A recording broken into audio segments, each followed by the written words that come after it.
Okay. The name of the chapter is Sequence and Series.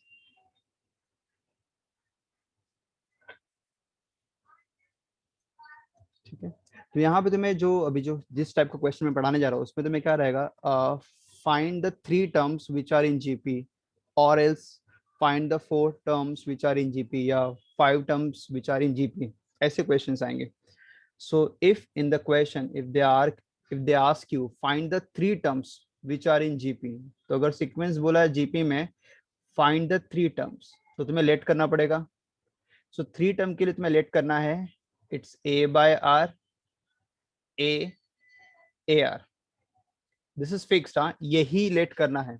And if it is for 4 term,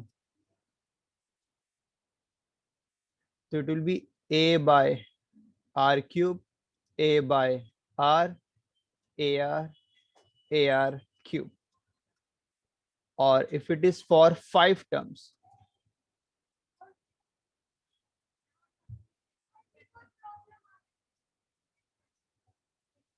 5 terms, तो 5 terms के लिए a by are square, a by r, a r and a r square.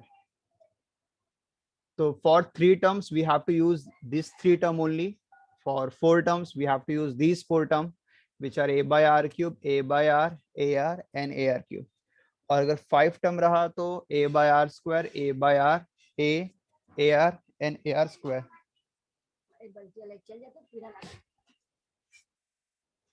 So these are the 5 terms that we have to let. ठीक है, 4 term, 3 term, and this is the fixed pattern. यही let करना है. ठीक है. So let's start with question number 7.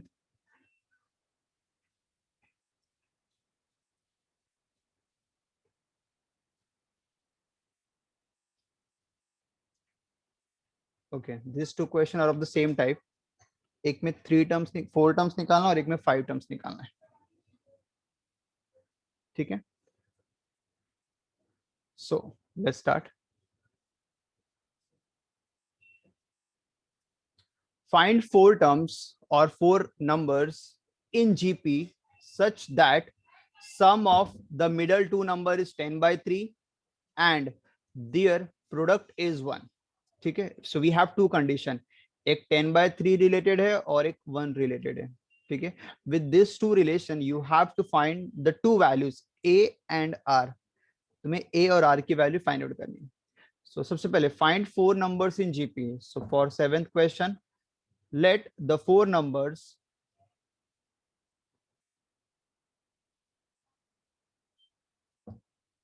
in GP are. वो 4 number कौन कौन से रहेंगे, a by r cube, a by r, ar cube. Okay, these are the 4 number. अब कंडीशन पे ध्यान दो. सबसे पहला, sum of the middle 2 number is 10/3. Sum of the middle 2 number, तो in my case this and this 2 numbers are my middle terms. तो इनका जो सम मतलब एडिशन कितना दिया, 10/3. So as per the first condition, a by r plus ar is 10/3 and their product, और उन्हीं का product means multiplication, that is a by r into ar. कितना दिया उनका product, 1. So we have these 2 condition 1 and condition 2. So with these 2 condition you have to find the value of a and r. ठीक है, सबसे पहले condition 2 को start करते हैं. It is very easy to solve और तुम्हें यहाँ पे वैल्यूज भी मिल जाएगी. So I can see here r and r will get cancel. a into a square equal to 1, तो a is equal to plus और -1. और याद रखो यहाँ पे दोनों वैल्यूज लेना है, +1 भी लेना है और -1 भी लेना है. तो I will solve for a is equal to 1. पहले a की वैल्यू 1 लेके सॉल्व करते हैं. सो क्या मिलेगा, 1/r. यहाँ पे मैं क्या पुटअप करो, a की वैल्यू 1, तो मुझे r की वैल्यू मिलेगी 1/r plus r is equal to 10/3. Now will simplify this equation. This is my quadratic equation. ठीक है, it is 1 plus r square 10/3. Now we'll do cross multiplication. तो 3 plus 3r square is equal to 10r. 3 का वहां multiply हो जाएगा, r का वहां multiply हो जाएगा. This is 3r square minus 10r. ठीक है. Now we'll factorize it. 3 3s are 9. 9 का ऐसा फैक्टर कि ऐड करने पर 10 आना चाहिए.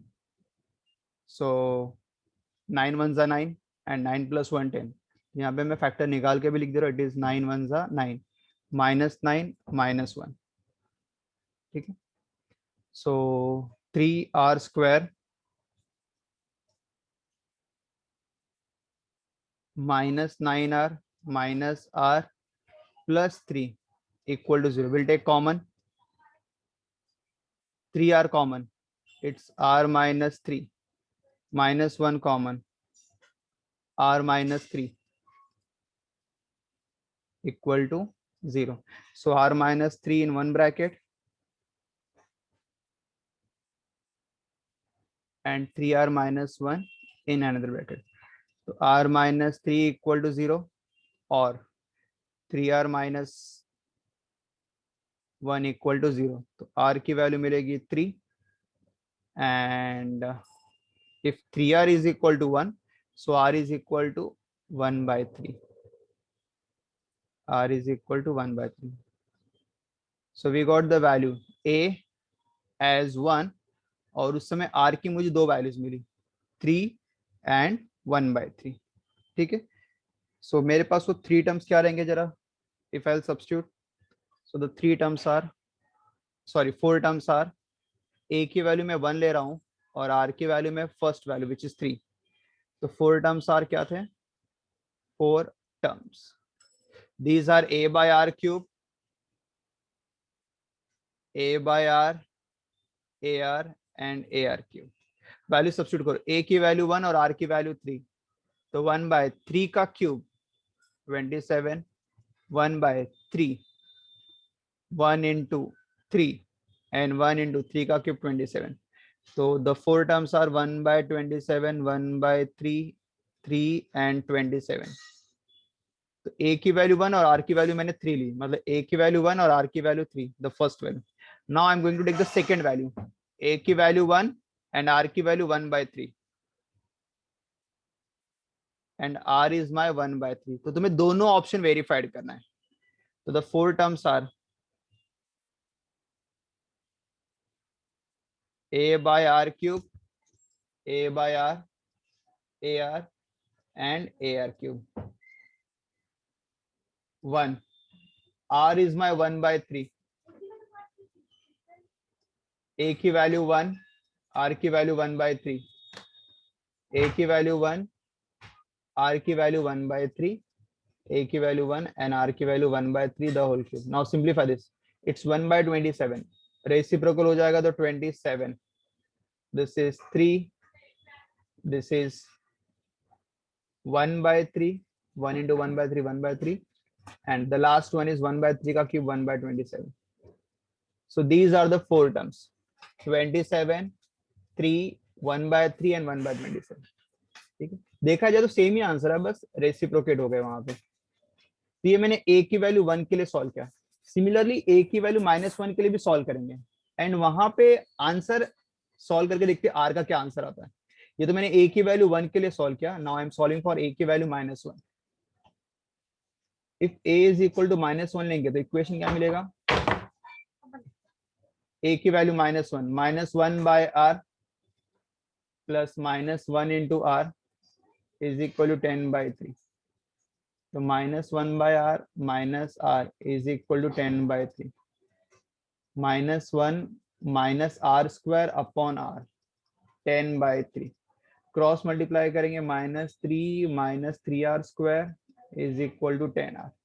सबको वन साइड ट्रांसफर कर दो. I think on right hand side better रहेगा. 3r square plus 10r plus 3 equal to 0. 3 3 9. 9 का ऐसा फैक्टर कि ऐड करने पर 10 आए. This is 3r square plus 9r plus r plus 3 equal to 0. So it will be 3r bracket में r plus 3 plus 1 bracket में r plus 3, r plus 3 and 3r plus 1 equal to 0. तो r plus 3 equal to 0 और 3r plus 1 equal to 0. तो r की value मिलेगी तुम्हारे पास -3 और यहाँ पे r की वैल्यू मिलेगी -1/3. सो यहाँ पे r के दो आंसर आया. For a is equal to what, -1. अब a की वैल्यू -1 लेके फिर से जैसे मैंने a की वैल्यू 1 और r के दो अलग अलग ऑप्शन लिए थे, वैसे a की वैल्यू -1 और r के दो अलग अलग ऑप्शन लेंगे. ठीक है. So in the same way you have to simplify. तो ये तुम्हारा जो नेक्स्ट पार्ट रहेगा that will be for practice. तो उसके फिर से दो सीरीज आएंगे and that's it. These are your answer. ठीक है.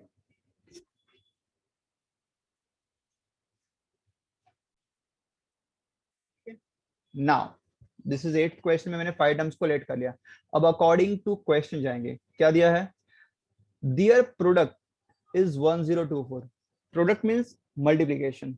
सो यहाँ पे फर्स्ट कंडीशन दिया है a by are square multiply with a by r. सबका प्रोडक्ट मीन्स सबका multiplication a r square is equal to 1024. This is my first condition. And second condition, what is second condition? Second condition ये दिया है कि fifth term, what we have, the fifth term. तो fifth term मतलब मेरा series में कौन सा टर्म रहेगा? If I'll show you like this, this is first term, second term, third term, fourth term and fifth term. तो जो fifth term दिया है, it is ar square. It is square of the third term. Third term मेरा a, तो third term का square मतलब जो मेरा फिफ्थ टर्म है, it is square of the third term, is the square of the third term. ठीक है. Now let's calculate this. तो that is ar square is equal to a square. एक a cancel हो जाएगा तो r square equal to a. यहां तक अभी तक एक भी वैल्यू मिली नहीं मुझे. तो इसे ऐसे रहने दो. पहले इसको सिंप्लीफाई करते हैं. these are all 5s are in multiplied. तो r स्क्वायर ऊपर नीचे कैंसिलेशन कर सकते हो. ये r कैंसिल. सो 1 2 3 4 5. तो a को मल्टीप्लाई करना है 5 a के टर्म में. It is a raise to 5. 1024. इसको भी रेज टू 5 करेंगे तो इट इज 4 रेज टू 5 होता है. क्योंकि 4 को अगर 4 इंटू 4 इंटू 4 इंटू 4 इंटू 4 अगर ऐसे 5 बार मल्टीप्लाई करेंगे 5 times, you will get 1024. So on equating a must be equal to 4. ठीक है. That a must be equal to 4. अब अगर a की वैल्यू मिल गई है, सेकेंड इक्वेशन में सब्स्टिट्यूट कर देंगे. तो r स्क्वायर इक्वल टू 4. तो r is equal to square root वहां हो जाएगा. तो r is equal to plus और -2. स्क्वायर रूट हमेशा दोनों आते हैं, पॉजिटिव एंड नेगेटिव. तो मेरे पास a की वैल्यू भी मिल गई और r की वैल्यू मिल गई. Now we can substitute to get the answer. तो दोनों कंडीशन लेंगे. अगर मैं a की वैल्यू 4 लूंगा और r की वैल्यू 2 लूंगा तो आंसर क्या आएगा? और a की वैल्यू 4 लूंगा और r की वैल्यू अगर मैं -2 लूंगा तो आंसर क्या आएगा? तो यहाँ पे 5 टर्म्स के लिए कंडीशन क्या है मैं लिख दे रहा हूँ यहाँ पे. जो 5 टर्म्स है तुम्हारे पास, कंडीशन मतलब the terms a by are square, a by R, a ar and ar स्क्वायर. ये 5 टर्म्स थे. a की वैल्यू 4 और r की वैल्यू 2 पुटअप कर रहा हूँ मैं. सब्स्टिट्यूट करो. a की वैल्यू 4 और r की वैल्यू 2. 2 का स्क्वायर 4. a की वैल्यू 4,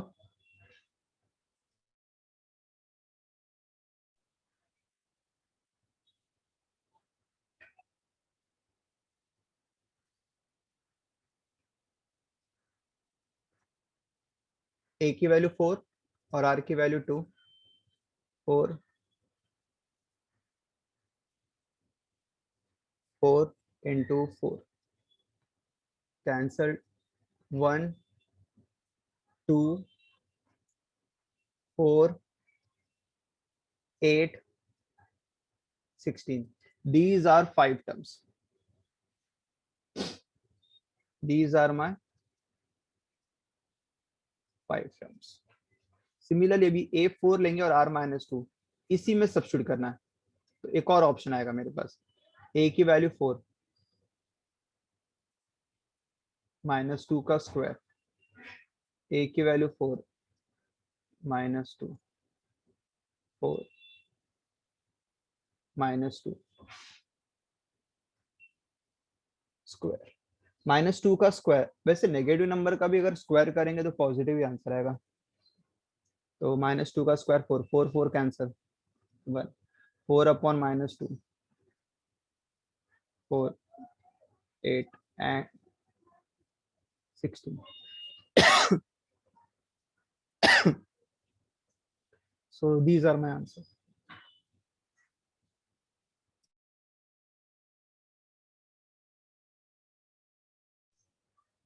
ठीक है, एक बार चेक कर लो।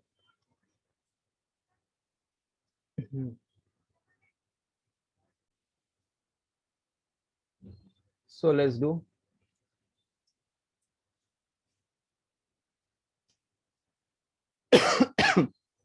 the fifth term of a GP is X, eighth term of the GP is Y, and 11th term of the GP is Z। Verify whether Y square equal to XZ। Check करना क्या ये दोनों equal है कि नहीं। ठीक है, तो the fifth term of a GP is X, so I can say fifth term is T5, eighth term of the GP is Y, so here I will write eighth term, which is my Y, and 11th term of the GP is Z, so 11th term of a GP is Z। तो मैंने बस जो wording में लिखा था मैंने बस उनको क्या कर दिया, एक फॉर्मेट में लिख दिया कि T5 is my X, T8 is my Y and T11 is my Z. और ये वेरीफाई करना है, वेरीफाई मतलब वही LHS और RHS को इक्वल लाना है, दैट्स इट। इक्वल लाना है मतलब अगर इक्वल हो रहा है तो ठीक है, और अगर नहीं हो रहे तो नहीं है। It is just whether they are equal और नॉट, तुम्हें बस वो चेक करना है। स्टार्ट कैसे करेंगे ध्यान सुनो। सबसे पहले TN का फॉर्मूला, तो यहाँ पे लिख दो फॉर अ GP, जैसे एपी का nth टर्म का फॉर्मूला होता है वैसे जीपी में भी nth टर्म का फॉर्मूला होता है। अभी तो हमने सिर्फ एक ही फॉर्मूला रीड किया पूरे एक्सरसाइज में right now. It's A R raise to n minus 1। क्या फॉर्मूला है, a into R raise to n minus 1। a is my first term, r is my common ratio, and n is that nth term, मतलब T8 है कि T5 है जो भी है। तो फिलहाल suppose I want to calculate T5, यहाँ पे सब्स्टिट्यूट करना, मतलब मुझे T5 निकालना है, मतलब n की value I am going to substitute 5। यहाँ पे मैं वर्किंग बता रहा हूँ, n की value I am going to substitute 5, T5 निकालना है। तो a into R raise to 5 minus 1, जहां पे भी n रहेगा वहां पे 5 डालेंगे। 5 माइनस 1 कितना हो जाएगा 4, तो T5 की वैल्यू क्या मिली, a r raise to 4। But T5 मेरा किसके इक्वल है, x के, that x is equal to a r raised to 4। This is my first expression आया। Similarly, I'll do it for the second। T8 निकालना, मतलब n की value I'm going to substitute as 8। तो T8 a into r 8 minus 1 7। T8 मेरा क्या है, it's y।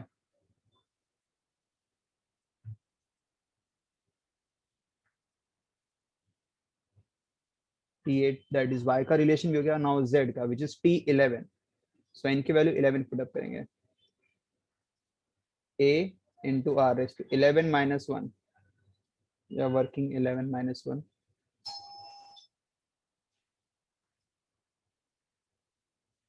10, but T11 मेरा क्या है, z।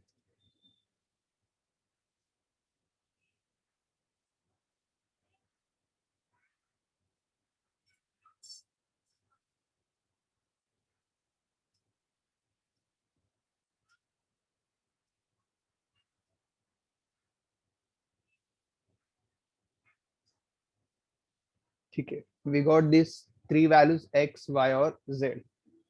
now we need to verify। Verify कैसे करेंगे, y square equal to x into z आना चाहिए।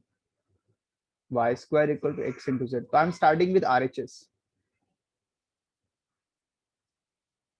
विच is my x into z, value substitute करो एक्स और जेड की। एक्स मेरा है a r raise to 4 multiply by z मेरा है a r raise to 10। And as all we know कि जहां पे मल्टीप्लाई रहता है वहां पे पावर ऐड होता है, तो ए और A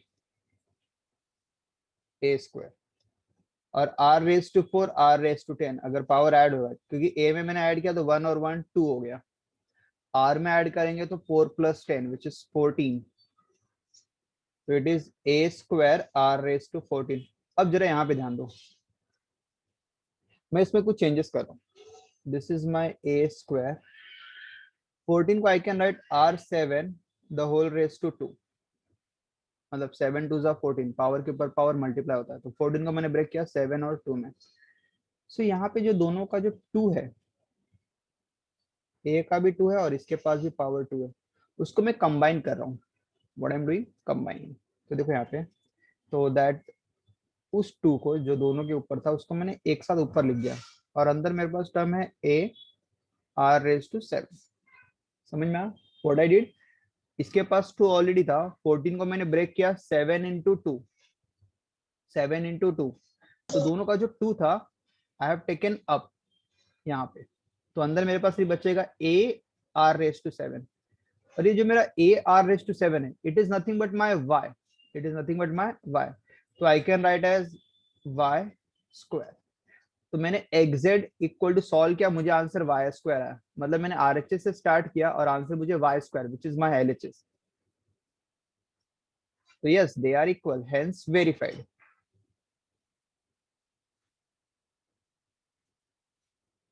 and that's your answer. ठीक है, वैसे क्वेश्चन देखो इजी था, ज्यादा कुछ नहीं करना था, बस क्वेश्चन के अकॉर्डिंगली तुम्हें मूव करना था, मतलब जो जो टर्म्स दिए वो सब निकालने हैं एंड बाद में उसको एलएचएस आरएचएस को वेरीफाइड करना, दैट्स इट।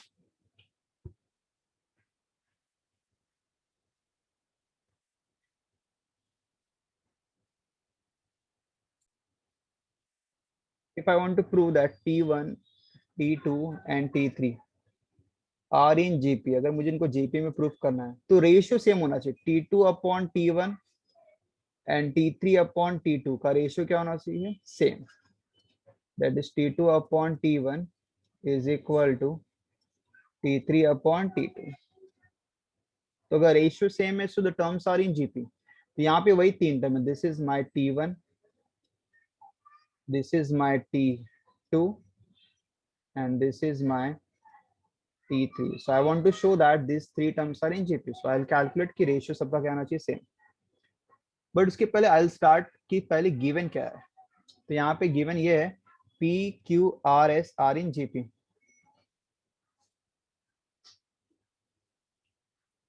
तो यहाँ पे I will write P Q R S are in GP, ये गिवन है।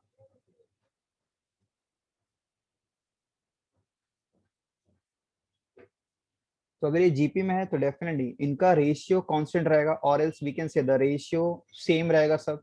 ठीक है, so here I can write that Q upon P equal to R upon Q is equal to S upon R। Ratio same रहेगा because they are in GP, so I assume कि all is equal to K, सब किसके equal है, K के। ठीक है, ना हर एक रेशियो को के से इक्वल करो because all ratios are equal to K, तो I can write Q upon P equal to K रहेगा, R upon Q is equal to K रहेगा, and S upon R is equal to K रहेगा। तो Q की value क्या मिलेगी, it's P K, R की value मिलेगी it's Q K, and S की वैल्यू मिलेगी it's R K, just by cross multiplying, सबको मैंने वहां पे क्रॉस मल्टीप्लाई किया। ठीक है, अब मुझे जो प्रूफ करना है, ये तो गिवन था, दीज ऑल आर गिवन, जो मुझे प्रूफ करना that is P plus Q, Q plus R and R plus S are also in GP, ये प्रूफ करना है।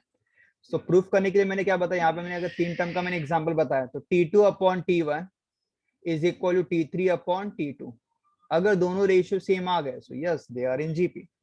तो here I am calculating T2 upon T1 means I am calculating Q plus R divided by P plus Q. ये मैं ratio निकाल रहा हूँ, Q plus R divided by P plus Q. तो यहाँ पे we are going to substitute the value. और याद रखना जो तुम्हें सब्स्टिट्यूशन करना है हमेशा सेकेंड टर्म को करना है, फर्स्ट टर्म को नहीं, सेकेंड टर्म को. तो यहाँ पे Q प्लस R की वैल्यू क्या है, QK. Here I can see R की वैल्यू क्या है, QK. Second term every time. P as it is रहेगा. Q की वैल्यू क्या है, PK. सो ऊपर Q कॉमन आएगा, ब्रैकेट में 1 प्लस के, और यहाँ पे P कॉमन आएगा ब्रैकेट में 1 प्लस के. ठीक है, 1 प्लस के कैंसिल. तो मेरा पहला जो रेशियो है Q अपॉन P. ठीक है, second that is my second ratio T3 upon T2. और उसका भी चेक करते रेशियो क्या आता है, R plus S upon Q plus R. Again second term की वैल्यू पुटअप करना, मतलब यहाँ पे S और R ये दो वैल्यूज पुटअप करने वाले हम लोग. एक S की वैल्यू पुटअप करेंगे और एक R की वैल्यू. ठीक है, now substitute. R plus S की वैल्यू क्या है, RK, एंड R की वैल्यू क्या है, QK. R कॉमन ब्रैकेट में 1 प्लस के, Q कॉमन ब्रैकेट में 1 प्लस के, 1 प्लस के कैंसिल. तो इट्स R अपॉन Q. तो मेरा जो फर्स्ट रेशियो आया वो Q अपॉन P के इक्वल है, और जो सेकेंड रेशियो आया that is T3 upon T2 वो मेरा R अपॉन Q के इक्वल है. एक Q अपॉन P आया एंड दूसरा R अपॉन Q.